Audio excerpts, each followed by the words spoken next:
We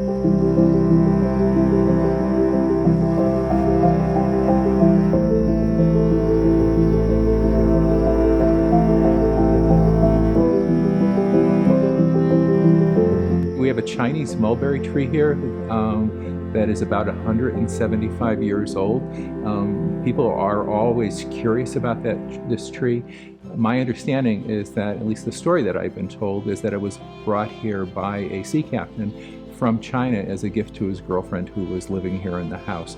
So our shop is actually the original farmhouse that was built on the property in 1813 by the Hughes family. The American painter Edward Hopper lived in Truro for many years, and in 1930 he painted both the house and the barn.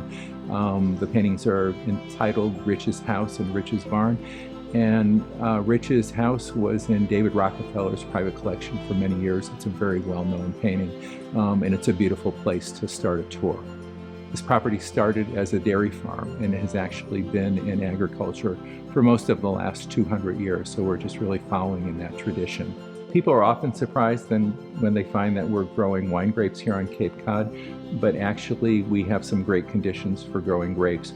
When the vineyard was started in 1991, there were about 2,000 vines that were planted, and most of them are still producing grapes for us. We're on some very rich topsoil as a result of all the farm animals that were here, and below that is that nice sand that helps those grapes, helps the vines to drain, and minimizes the roots sitting in any kind of water. So it ends up being a really, really great location to be growing grapes. Once those grapes have been harvested, they are crushed.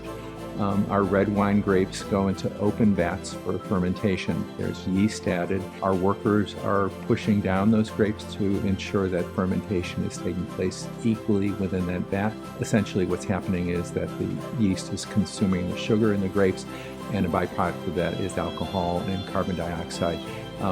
As that process is going on, it is this very living, breathing organism that's developing, and once those grapes are fully fermented, skins and stems are removed and they go into oak barrels for aging. We have about 200 oak barrels here that we use. We have a combination of American, French, and Hungarian oak, and the reason for the different types of oak is that different oaks will produce different tasting notes in the wines.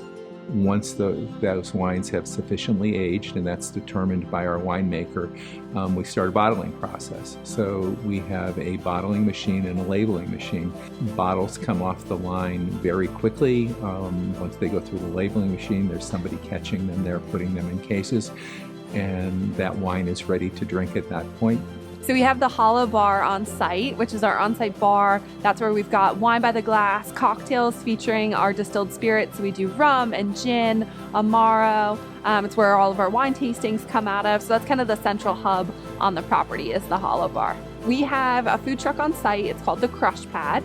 It is run by Blackfish Restaurant, which is a local restaurant in Truro. And they've got an amazing selection. You've got your normal like burgers and dogs, but then they also have these amazing lobster rolls, tacos.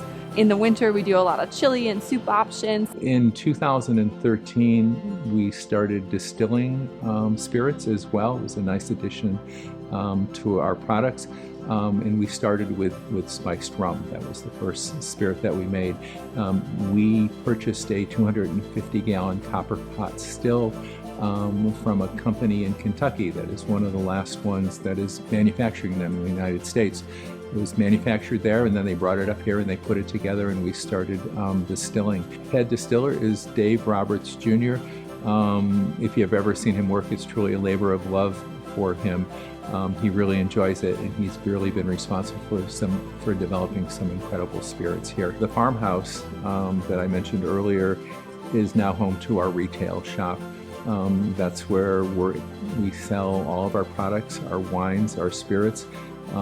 It's fun working in there because people come in with a lot of questions, and we're really able to educate them about the products that we're selling there. You know, the biggest thing for us is we want people to have a great time when they come here. We've really tried to gear everything towards a good customer experience.